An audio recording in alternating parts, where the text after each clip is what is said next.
Haven't Seen It is the greatest podcast you've ever listened to. You'll rate it 5 stars and listen.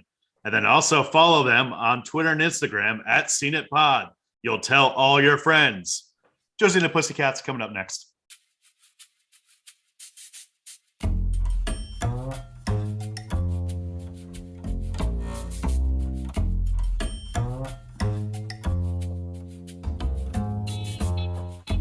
Haven't Seen It with Tim Sestito and Tommy Tevenay.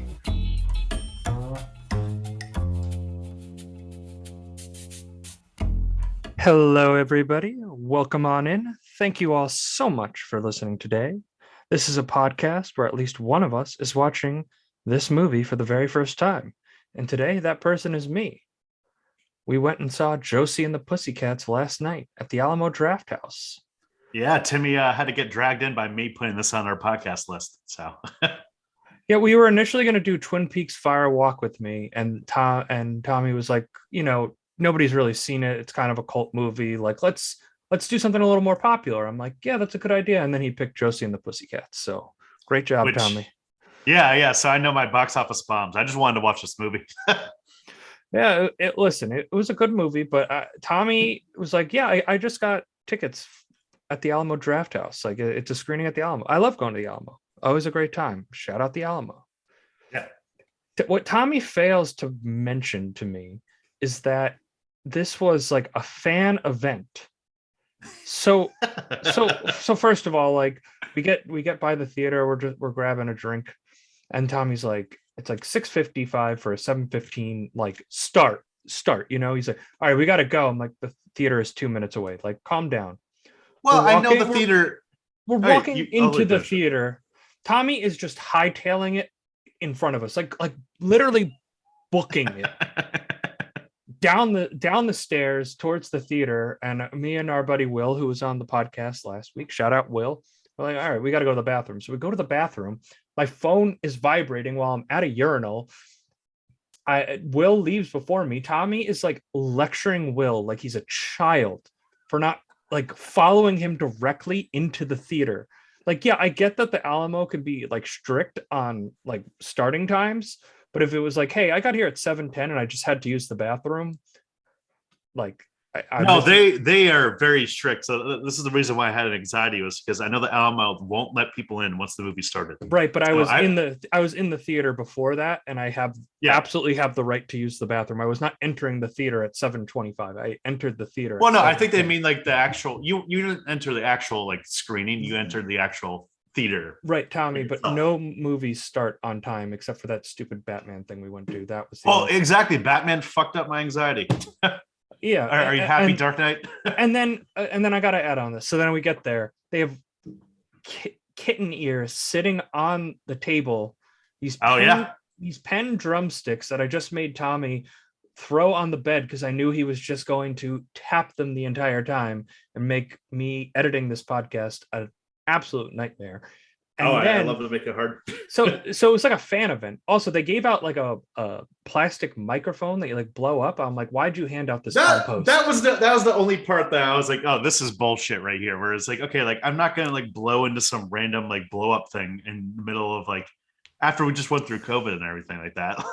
Like that to begin with wasn't really. I don't care about that. But why am I? That's a lot of work to blow up a. No, exactly. It's a lot of work. Like I don't think anyone else around us decided to blow that part up. And which is surprising because the person Tommy was sitting on my left, there was a woman sitting on my right, and she was a huge Josie and the Pussycats fan. So much so that she was singing along to every word of every song, which is fine. Like that, I get. Like Tommy didn't preface us that this was a fan event. I just thought it was like a normal. The thing is, I told our friend Will that was a fan event, and I think I probably forgot to tell you because I thought I was like, oh, I told both of them. So Will knew going in. And that's why Will was immediately like putting on the cat ears and stuff like that when we went in. I was startled. But you're like, what the fuck did I just get to? But the problem sitting next to this super fan of Josie and the Pussycats was that she was reciting every line of dialogue like a quarter of a second before the delivery. And like, listen, this was an away game for me. Like I was not. I was. You're not part of the home team. Me and Will were the only people in that theater that had never seen that movie before, 100%. And Yeah. I'm not gonna like if this was a normal screening and somebody was doing that, I'd be like, you gotta shut up. But the not the place. I mean, she had Crocs like on. how So often good does for the her. Alamo? Yeah, like how often does the Alamo do their screening of Josie and the Pussycats? Not that often. So it's one of those things where like, yeah, like you said, like normal screen, you tell them shut the fuck up. But this one, this was almost like an event for her. This like meant a lot for her to Yeah, go to just see listen, it. she had Crocs on. Like you could tell this was the event on the month. Like posting on Facebook like 7 times about it. Like I got my tickets to Josie and the Pussycats a month ago. I'm so excited. No, it's good. I'm very happy for her. Tommy, you do that shit. Yeah. So I don't really want to hear it.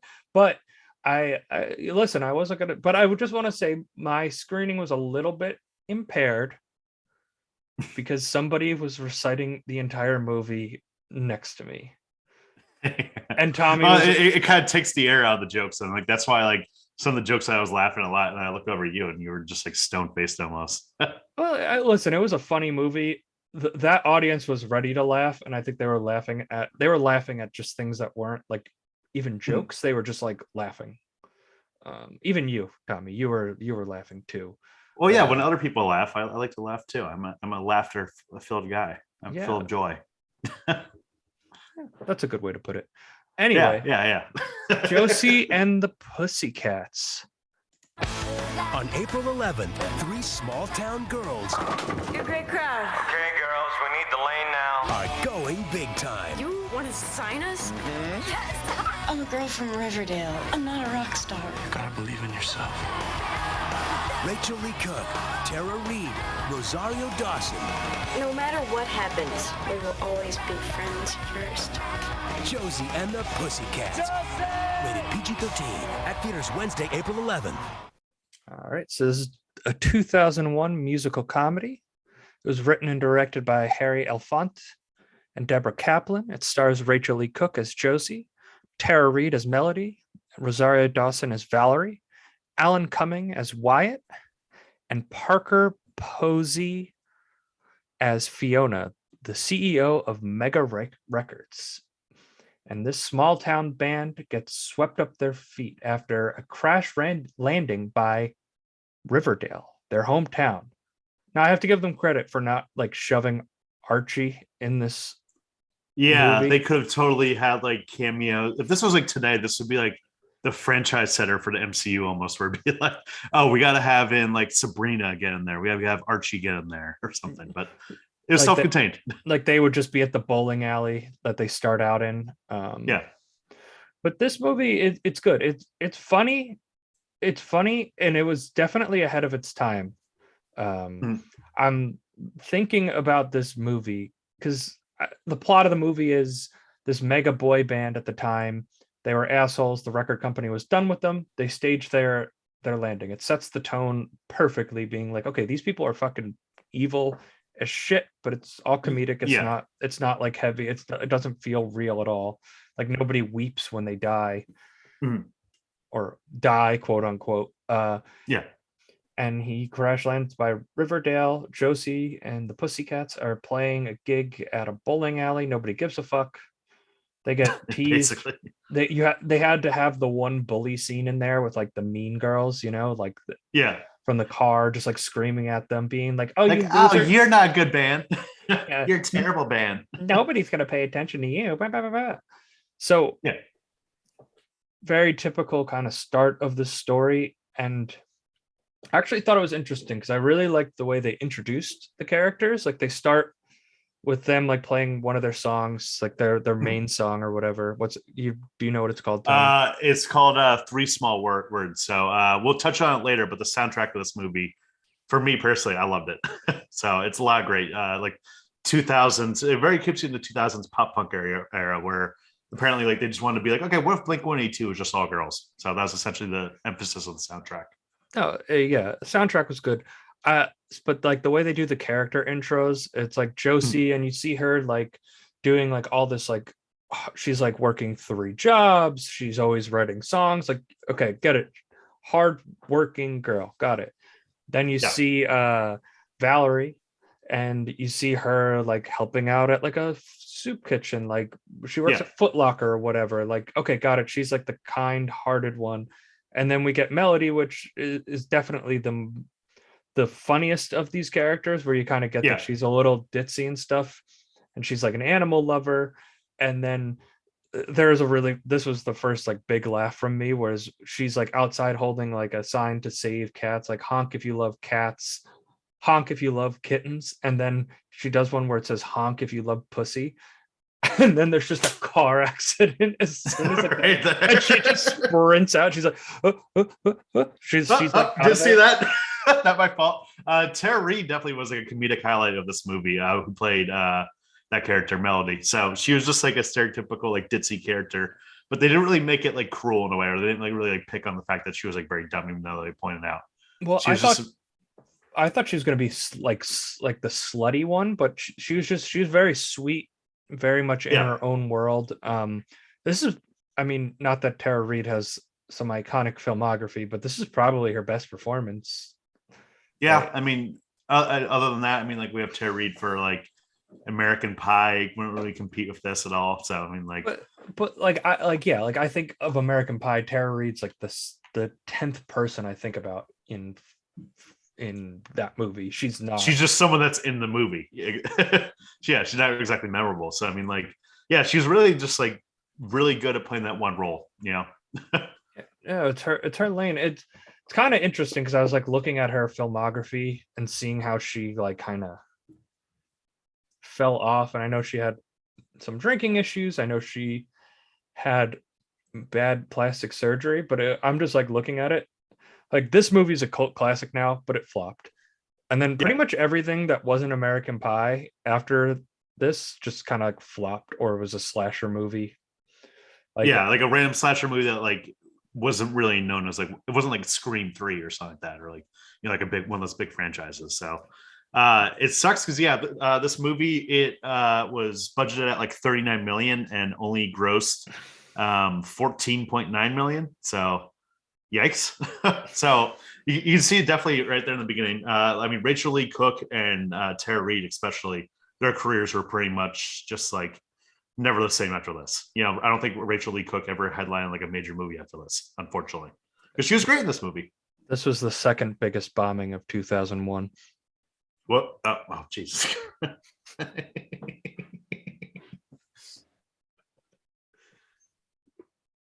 going there. 20 plus years, baby. So yeah, this movie's interesting. Because when I say that, I think if this movie came out in like 2003, this movie would have done so much better, like so much better. It's like crazy how the timing of this movie doesn't release. Because like, all right, the style and the attitude of these girls is very on par with a lot of popular movies from this era, especially that were catered towards young teenage girls. The music is of the time. It's slapped out of 2001, but I think in a pre 9/11 world, they were not ready for how over the top satirical this movie was. Like, there is a logo of a company in every single scene, literally every single scene. Like Josie has a love interest. What's his name? Alan, and they're at the aquarium. She's getting chased because they haven't even put out a song. They put out like one song, and she already has a billboard up in Times Square. Like, they're the biggest people on the planet now. And she's just like, they run and they go into this like romantic thing looking at the back of whales, and there's just like an Evian water logo. Like, it was abundant. And I think part of like I looking at some of the reviews, like some of the people were saying like it was very ironic to try to take a shot at product placement when this movie is filled with it. I'm like, it's like, do you not? You're missing the point.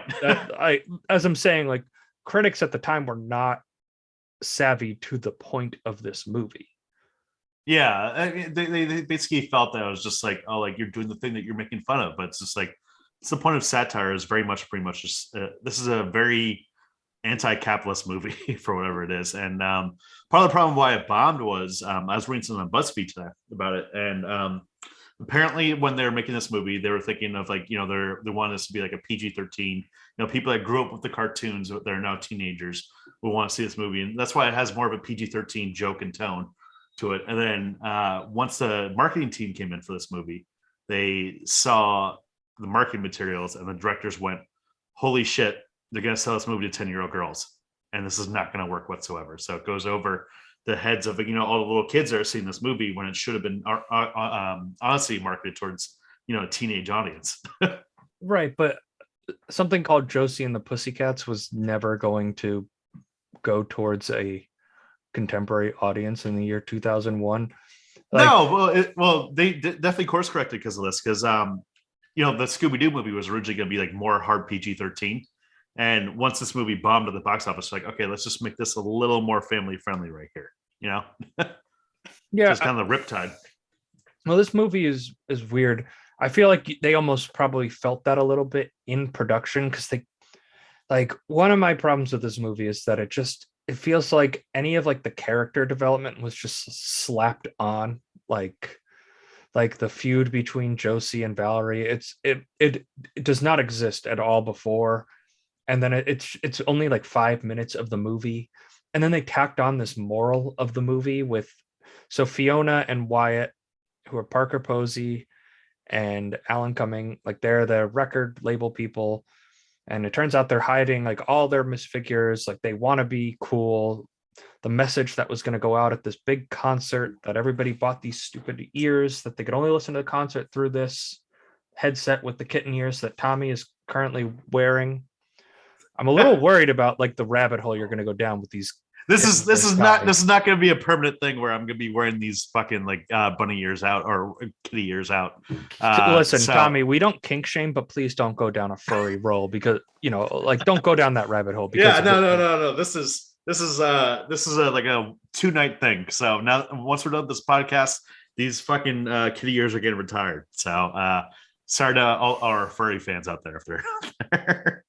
Yeah, well, listen, we don't kink shame, but I think Tommy having to sweat in a suit would just be bad for all parties involved. So that's really my main concern. Yeah, let's not have that.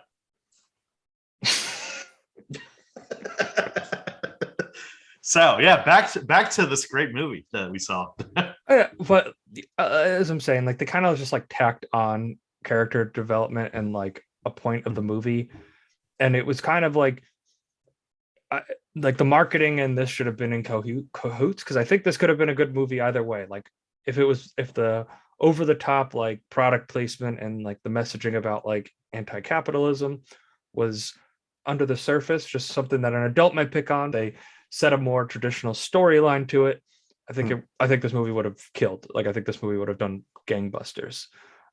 Or they should have just leaned completely into the satire, like ignore any character developments and just make like some wacky movie. Because like I'm thinking like what's a comparable movie to this? Like I'm thinking Anchorman, like this weird satire, right? Like this weird, unique world that is our world. It doesn't seem that far from our world, but these characters are all over the top and ridiculous. Heightened reality. It's so heightened. At first I was thinking like a comparable movie would be like the Scooby-Doo movie, because I was like, like both Hanna-Barbera characters, but the Scooby-Doo movie is much more straightforward compared to this, where like that literally just feels like the cartoon come to life, whereas this is just like this a little bit different than the cartoon. Which the cartoon, I remember like watching it occasionally on Cartoon Network back in the day on like a Saturday morning, and it was boring.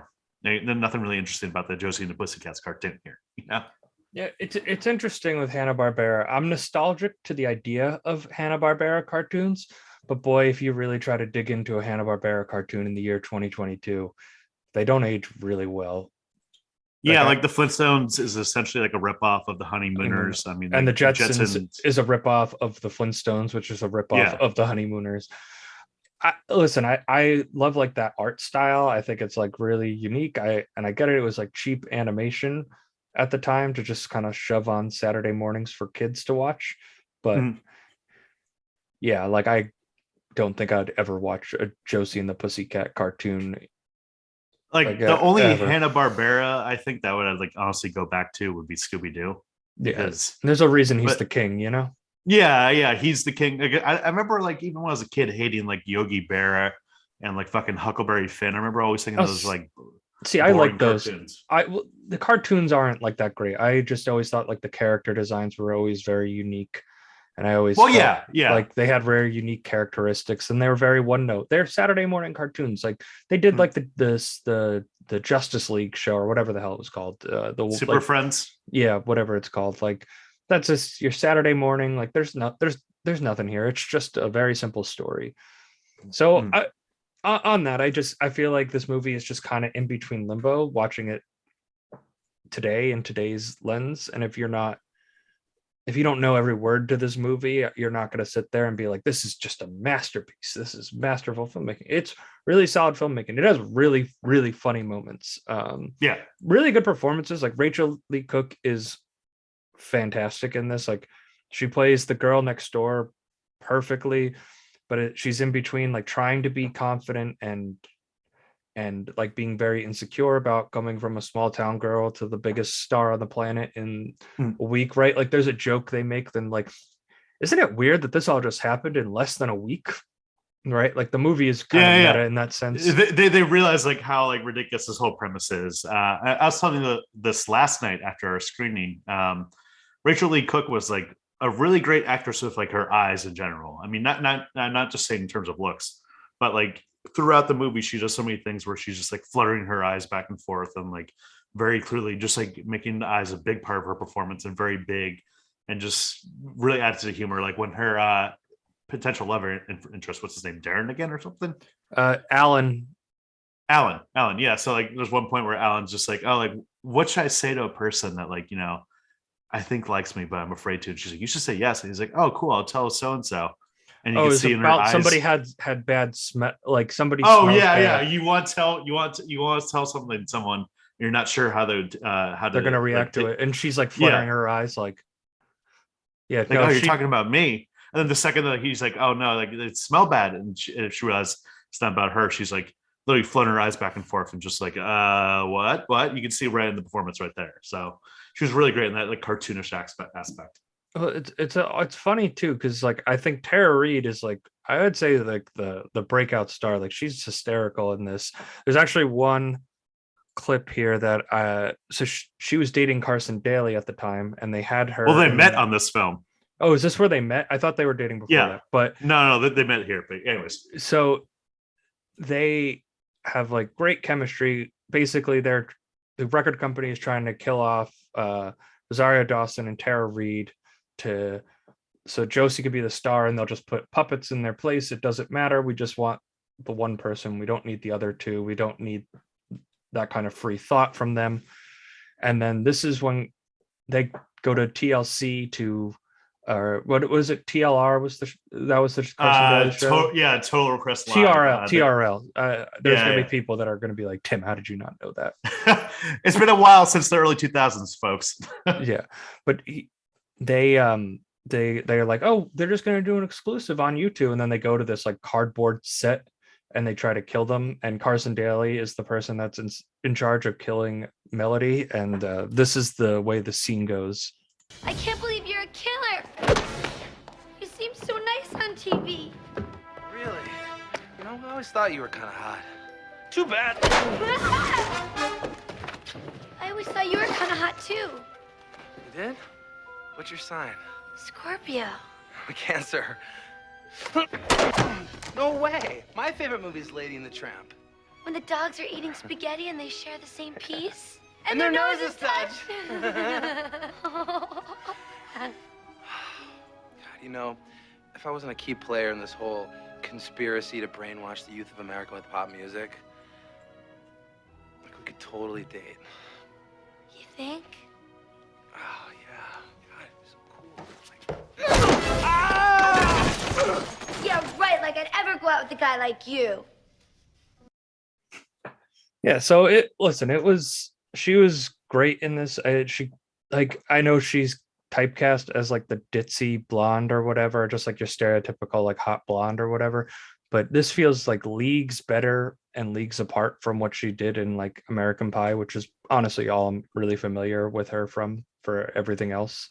American Pie and like Van Wilder, where it's just like very Van Wilder was the same character as American Pie. It was the same person. Yeah, she didn't have a chance to really be the funny person in either of those movies. I mean, I can't remember a joke like her being like a part of the joke. So she really got to flex her comedic chops right here. I mean, I think honestly had some of the best lines in the movie, or like some of the best jokes. Like, well, they would just ask her a question and she would just reply with like French fries. Yeah. Or my favorite was when they're doing the internal monologue of everyone, and like they're like Rachel Lee Cook's like freaked out, like, oh my god, like you must be also jealous of me or something like that. And Rosario Dawson's freaking out about something else. And then Tara Reid's inner monologue is just like, if you're happy and you know it, clap your hands. This is fucking amazing. I would like to note that the audience was clapping along at the theater. Were? You were clapping, Tommy. Do you not remember? Yeah, I guess I was in like the high of the theater, man. Yeah, the high of the theater. Sure, Tommy. Yeah, whatever you say. Yeah, exactly. But it's actually interesting kind of looking back at this, because I would say Rosario Dawson, not that she's bad, like she's perfectly good. Probably her character was just completely underwritten. Like the only thing they gave her was that she was jealous that Josie is the front lady, when it's like Josie and the Pussycats just has a much better ring than Valerie and the Pussycats. Sorry, sweetheart. It just does. Like you got to just sometimes take your L's and move on. I do love the meta aspect of it, where Alan Cumming is just like, would you rather see a band called the Pussycats, or would you rather go see a movie or a band or a cartoon called Josie and the Pussycats? Yeah. So it's weird, like it just felt like she was underwritten, and it's funny because she's the biggest star out of these three by a mile 20 years later. Yeah, which is, I think this was one of her first movies, if not her very first. It's very early. She's very young here. Yeah, she's had a fantastic career, and now she's even Ahsoka and like the live action of like the Star Wars TVs. Like she's getting her own Star Wars show. Like, man, she's killing it. It's one of those things. It's one of those things that, like, from a social media aspect, this morning when we were posting about me wearing the bunny ears at the TV at the screening, I looked up hashtag like Rachel Lee Cook to add to the post, and hashtag Tara Reid, the three big stars. And obviously of the three, Rosario Dawson had the biggest hashtag mentions and stuff like that. And Tara Reid was only like 5K or not Tara Reid, Rachel Lee Cook was only 5K, which is like, oof, that's brutal. So you can see like where their careers came from after this. If you're ever curious about hashtags, talk to Tommy. Let's leave it off the podcast, kid. Yeah. So analytic wise, but of the three, I mean, like Rosario Dawson has the least to do. So, I mean, I can't really think of like one moment in the movie where she was the standout like funny part, or she had a very funny joke, or she was the standout like figure. She was always kind of just there. It's unfortunate, but it also doesn't help that Alan Cumming and Parker Posey, who are the other two main like characters, they're the antagonists of the movie, are just so, they're both so goddamn good. Like Parker Posey especially is just fantastic in this. Operation Big Concert, where we finally take things to the next level. When Josie and the Pussycats play their stadium concert, all the kids in the audience, as well as the ones watching at home, will have to purchase these. It's the debut of 3DX surround sound, a new technology that makes the music feel like it's happening all around you, like 3D. Gentlemen, a demonstration. This is what those kids think they're hearing on those headsets. And this is what they're really hearing. Conform. Free will is overrated. Jump on the bandwagon. Hey, that voice. I know that voice. It's It's Mr. Movie Phone. Yes. He does all our subliminal tracks. There is no such place as Area 51. So if you were wondering why Tommy did a movie phone voice at the start of this podcast, it's because the movie phone guy was maybe the biggest character in this entire movie. He was integral part of of this. But it's funny watching this, because my first thought when I saw Parker Posey in this movie, I went, Elizabeth Banks is in this movie. That was my first reaction, because they look so similar. Like the dialect is so similar. Like if you just listen to that, and I did not just mention Parker Posey, there would be people who'd be like, "Is that Elizabeth Banks? Like she's a little young for this at this point, right? 2001." Yeah. No, it's one of those things we were talking about this last night where it's did Elizabeth Banks market correct Parker Posey, unfortunately? Yes, like I would imagine Parker Posey just despises Elizabeth Banks. She's like, Yeah. I should have been in the fucking Hunger Games. I should have been in fucking Pitch Perfect. Are you kidding me? That was mine. But no, Parker Posey, I mean, like, you know, as cliche as it is to say on Twitter, she really understood the assignment of this movie, where she was perfectly over the top in a way that was just worked for the movie and just was fucking hilarious. And she just had great moments, like in that scene there where later on she goes like, oh, like, I didn't say anything. What are you talking about? And just like going back and forth. And she just had a great zany manic energy that this movie kind of needed. Yeah, and like her whole thing was like she just wanted to be like, she was unpopular. Like when the Pussycats go to this party that she's hosting, like they're in her room, and it's like a 7-year-old girl's dream bedroom, and they're like doing like girl talk, and it was very like off-putting, but you get a good view of this character because she has to be so like in control when she's working, because her company is not a record label, it's a brainwashing studio. So when she's like on her own, she wants to just be like a 7-year-old girl, which is interesting because you don't really see villains where you're able to really empathize with their motives. Not that this movie is like some masterful character dive, but it's interesting. I feel like a lot of movies fail to make the antagonist interesting, and they made the antagonist interesting in this movie. And one of the more like hilarious parts of the movie, both her and Alan Cumming, who just knew what was going on in this movie, and they knew the manic energy. Like Alan Cumming talking to a goth girl, then saying like, "Oh, we have a smells like teen spirit here," and just very perfectly zany, and just understood the meta aspect of this. So I think the interesting thing, and this is literally the thing I've thought about this movie the most since leaving the theater, is that they should make a sequel to this movie. And I would rarely say that. If you've followed along, you know that I'm not like, let's just make a sequel for the sake of sequels. But this would play today. And when you think about how many different kind of streaming services, YouTube, you have like TV, you have TikTok, you have so many different avenues. You have this whole nostalgia angle too, where these companies are just digging up graves and just being like, it's getting a lot of streams on Spotify, like, let's get you back on tour. Like all that shit. Like you could do an excellent sequel. Like it almost kind of writes itself, right? Like they're back in Riverdale, like Josie's owns a record store. Melody's like a drum teacher. Valerie works at the high school or whatever, hospital, doesn't matter.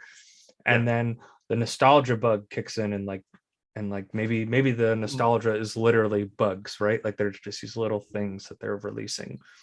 Yeah, it could be a little thing that's like over TikTok or something like that. Like one of their songs was featured on the TikTok, and all of a sudden, Josie and the Pussycats are fucking popular again. But if I'm the director, if I'm the Wyatt, if I'm the music man, I'm going, yes, girls, we're bringing you back, but you're no longer Pussycats. You're Milfy Cats. So the name of this sequel will be Josie and the Milfy Cats. Come on, it's there. It's like there because it's sitting there right there for you. It's the same energy that this movie has. Like Wyatt would have said the exact same thing in this movie. Like that's the exact same thing they would have done. Yeah. And like talk about a scandalous title, but I feel like a movie that is like, if you want to get the tone of it, like people are either going to think it's porn or going to think like this is a really heavy satire. I think a lot of people will think it's porn, to be completely honest with you. We're operating in a world where we think that fucking Hanna-Barbera would allow the name of the sequel to be that. Bro, Hanna-Barbera are dead. And like everything but Scooby-Doo means nothing to them, so I'm not concerned. That's the only viable IP that them and Archie have. I mean, fuck, Josie and the Pussycats are on Riverdale now, and it's no, I don't know. Fuck that show.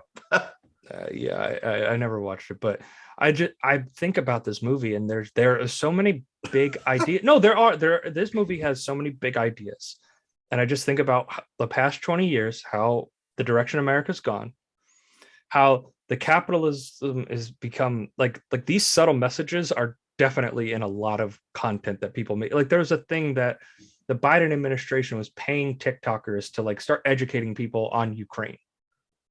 Like to like put these messages out there. Like obviously that's a much more broad example, but I'm saying like you're telling me behind the scenes there isn't some kind of this layering in there. Like just think about podcasts. Think about podcasts. Think about how many of them are just like, you know me, I love my loot box. Like, oh man, I love getting my loot box every month. You know, it's only $9.99 and I get a wave of wide variety of products. Like, oh, I get socks with characters.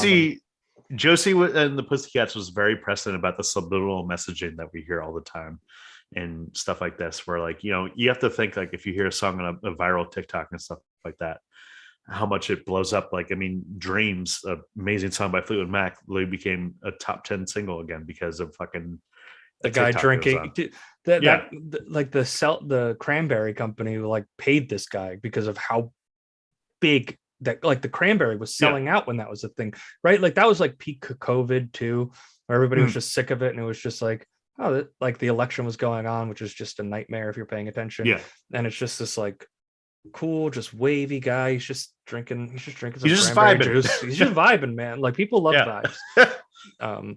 So yeah, if you are an executive and you want a really good sequel, hire me and Tommy, because like if I'm getting paid, like I will give you a banger of a script, guaranteed. I will read every Josie and the Pussycats comic. I'll watch all the cartoons. I will make this. You'll understand the IP. I will learn this IP outside of this movie if you give me the chance, bro. If you want to put out a banger and put it on like Netflix, come on, reach out. It's there. It's there. We got this. We got this. So I know you wanted to talk on the soundtrack quickly. Yeah, so the soundtrack is honestly, I think, one of the highlights of this movie. The lead, none of the singers of this, none of the actors rather of this movie end up performing the actual soundtrack, but they were instructed to go to band camp to make it look like they could actually fucking play their instruments. Important part of any band movie. But instead, Rachel Lee Cook. I mean, there's a lot of good people that were involved in this soundtrack. For example, the voice of Josie. Her singing voice was Kay Hanley of the 90s band Letters to Cleo. We also had some people like Adam Schlesinger from Fountains of Wayne involved, and members of like the Go-Go's like Jane Wielden. And it was just like a really great like pop punk kind of like vibe and everything with the soundtrack. And they really added to it. And basically pretty much, I think the soundtrack, ironically, is the most popular thing about this movie. It was even more successful than the actual movie itself. Whereas like this movie we were talking about earlier was a huge box office bomb. Somehow this soundtrack was a gold album, like certified gold album, which means 500,000 copies sold. So people actually like probably still remember the soundtrack, but if you didn't mention anything else about this movie, people would probably be like, I don't know. So it's weird that that's the thing that endured. Yeah, well, the music is so of the time. Like it's just so of the time. Like it was exactly what I expected it to be when you're like, okay, Josie and the Pussycats, they're wearing these like cheap kitten ears. Yeah. It's 2001. What is the music going to sound like? And then like the first song plays and I was like, this is exactly what I'd expect it to sound Think like Good Charlotte or like Blink-182, you know, your typical pop punk bands of the era. I think it's more in line. I don't know like the best artist. It feels like they definitely took elements of that kind of like pop punk scene, but made it way poppier. Like more like taking like Christina Aguilera and that kind of sound and then combining it with Blink-182 was definitely like the main objective with the soundtrack. Yeah, and is also just like how they fit in like so many like dirty lines in there, like Conan's like I'm a brown paper magazine, like as in like a porno magazine and stuff like that. So they were able to sneak in more dirty stuff in this movie, which really pushed like the PG-13 rating. That's why you love this movie so much, because it's not PG, because it's PG-13. Yeah, no, exactly. Well, now we have actually the hardest question we have to ask here. I am a star. I'm a a star, I'm a star, I'm a star. I am a big, bright, shining star. So who stole the show? Like who's like the star? Because I think there's 4 possible candidates, and I'm not exactly sure. I don't actually have like a premeditated answer here. Like I think I need to talk this one out because it's between Rachel Lee Cook, Tara Reid, Yeah. Alan Cumming, and Parker Posey. Like those are the big 4 performances. In my Of the opinion. 4, those would be my 4 too, because like we said, unfortunately, Rosario Dawson's not given much to do. But I say Parker Posey. I think that like the second she walks into the movie, she has just incredible energy right there, and just like going a mile a minute, going like so fucking fast and so fucking zany and so fucking cartoony. And she just has, I think, some of the best lines in the movie. I think I'm going to go with Alan Cumming, and we didn't really touch on him, but his performance is great. He plays your, slimy record executive, and he's really like the driving force of this movie. Like nothing happened, like nobody else instigates anything except for Alan Cumming. Like he literally drives the entire plot of this movie, which there's not much, but he's in the movie a ton. He shares, if not as much screen time as the Pussycats. It's got to be damn close.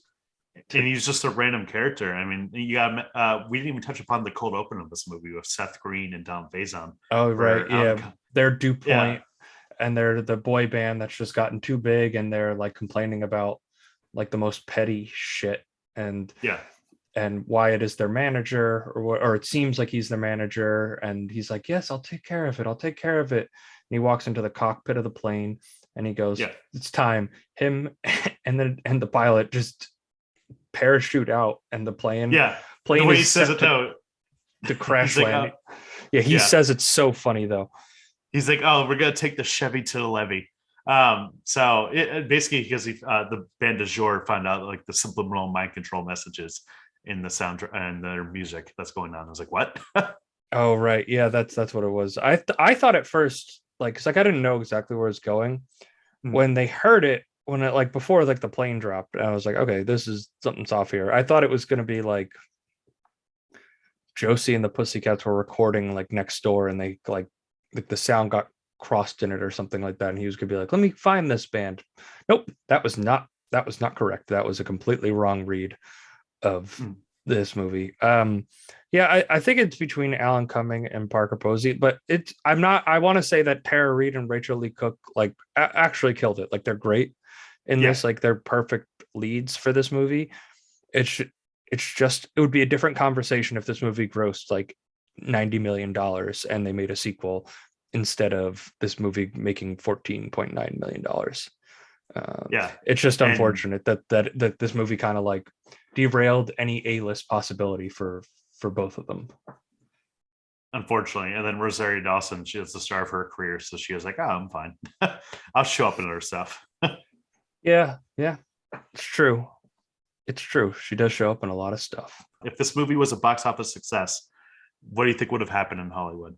I think that we would have seen a ton of live action adaptations of fucking Hanna-Barbera cartoons. I mean, we saw Scooby-Doo, but we've seen Jabberjaw. We would have seen Yogi Bear. I mean, we did see that eventually, but I like that Jabberjaw is your first go-to Hanna-Barbera character over like Yogi Bear, the Flintstones, the Jetsons. Well, the Flintstones already happened. I mean, I'm shocked that we have yet to see a live action adaptation of the Jetsons.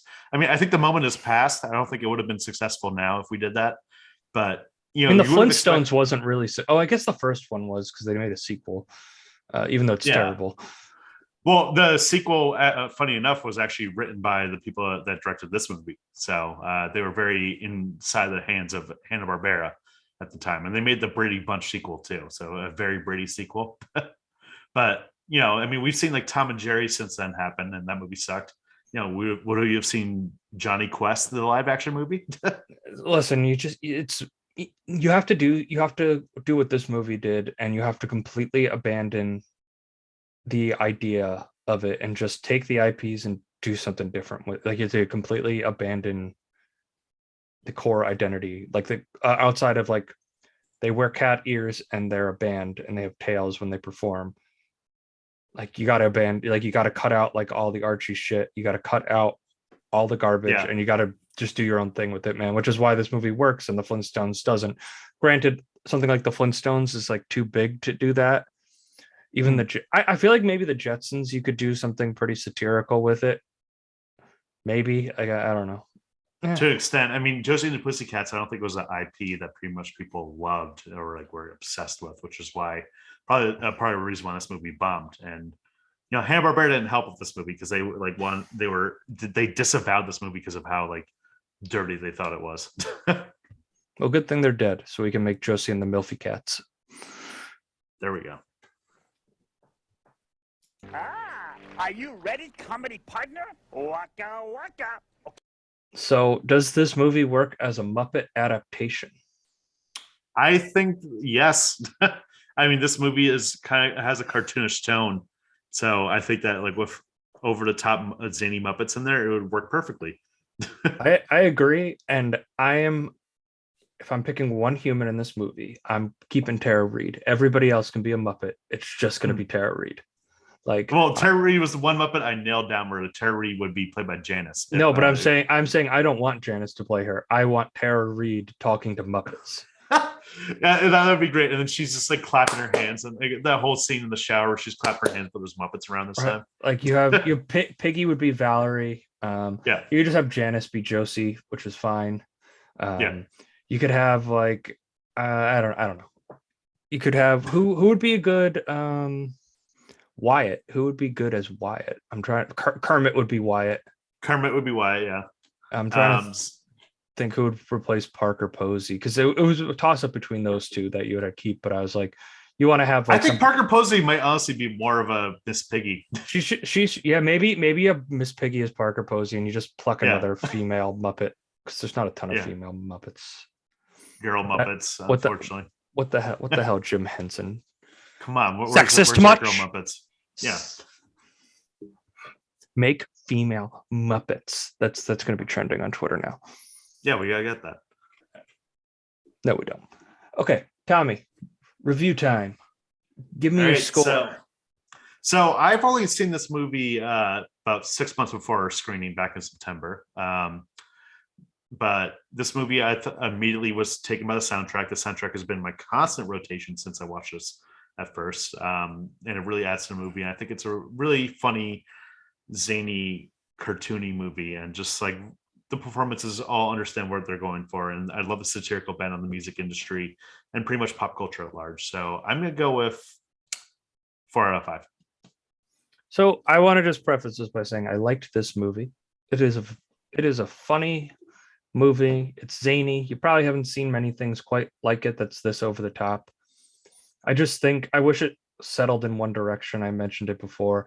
I wish it was either just completely zany over the top and they didn't even bother trying to shove like messages and like character development in it, or I wish they put some of this stuff under the surface a little more and they gave like a more traditional story arc, which is probably what they should have done, and this movie probably would have caught on more. It's funny. I would rewatch it again, but I'm going to give it a 2.5 out of 5. I think it's a cult movie for a reason, and that doesn't necessarily mean it needs to be rated high for it to be a good movie. I don't think the score always needs to reflect that. Like it is a solid movie. You will have a lot of fun watching it. I just think there's like gaps in the movie that I think could have made it. I see so much potential, and that's why I was like kind of harping on the sequel in this. And I feel like they didn't finish the job, and it almost feels incomplete. Like it almost feels like there's one thing missing that was stopping this movie from being a hit movie. And I don't know exactly what it is. I'm not a scientist. That's just my take. Okay. Any thoughts, Tommy? Because that's probably one of the biggest score differences that we've had. Yeah, the biggest score differences. I mean, I have to wonder about your takes, because 2 out of 5 for me would not be a solid movie. I didn't say 2. I didn't say 2 out of 5. I said 2.5 out of 5. Yeah, Tommy, but your scoring system is terrible. So like, well, my thing is 3.5 or more is a movie I like, and below that is a movie like I had some elements I liked, but no, I think that the movie, in some ways, probably could have gone a little bit further, but I think that throughout it was a fun movie, and it kept me entertained throughout it. And I think maybe they could have gone a little further, but whatever. Yeah, And I thought it was good. I echo those sentiments. It's just me like looking at it, and me like my entire day was just me like thinking about like ways to make a sequel out of this movie, and like the ideas just kept kind of pouring into my brain, like how many different avenues it could actually explore. And I was just like this movie was incomplete. Like if we recorded this last night, I probably would have given it a 3 out of 5. But I just feel it's like it was almost what I wanted, where it would have been maybe like a 4 out of 5, you know, like a really great movie. It's a very good movie. It's funny. It feels incomplete to me, and that's where I am on the score. I just don't. I would totally recommend this for people to watch. It feels incomplete to me, and I think other people would maybe feel similar to this. If like I don't know, like the original soundtrack doesn't like, I don't know. It was nice. It's fit the thing. I'm not gonna listen to it. You know, it's not the type of soundtrack. It's not the type of genre that you really like love and stuff. No, like that. I like the genre. It's just like I'm not gonna like go out of my way to search for it. Yeah. That's not the type of music that you like put on like every day or something like that. Or yeah, it's the difference of that. I mean, the movie for me worked in a lot of ways comedically. And honestly, my expectations when I first heard about this movie and when I haven't watched it before September was, you know, it's a box office bomb, so you seem like, oh, it's shit, you know. And I would think I was honestly just taken away by like how much better than it was I would have expected. All right, awesome.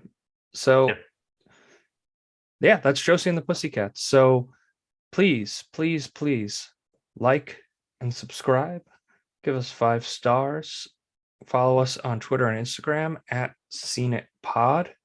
And thank you all very much for listening today. Next week, we're going to come back with The Sandlot, coinciding with baseball's opening day. We'll talk to you then.